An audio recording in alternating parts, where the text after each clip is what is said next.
Zoom Video Communications Incorporated, said on Wednesday, it would expand its presence in Singapore by opening a research and development center, and will immediately hire hundreds of engineering staff for the new operations. The video conferencing services provider said in a statement, that is also doubling its data center capacity in the country. The San Jose, California-based company launched the Singapore Data Center, its first in Southeast Asia, in August.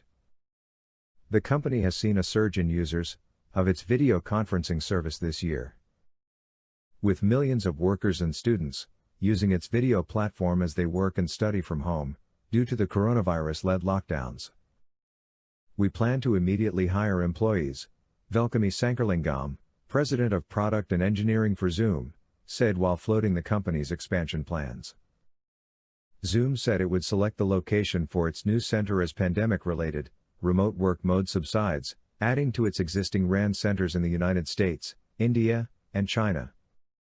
Singapore in recent years has been ramping up its efforts to lure firms related to technology, including global players such as Facebook, Alphabet's Google, and Chinese tech giants Tencent and Alibaba, a sector it hopes will power the city-state's economic growth. Last month, the low-tax Global Business Hub announced a new work visa for foreign executives of technology firms, even as it tightens broader immigration curbs, to try and assuage fears over competition for jobs due to rising unemployment. Zoom has previously said, its hiring plans for Singapore would include engineers and sales staff.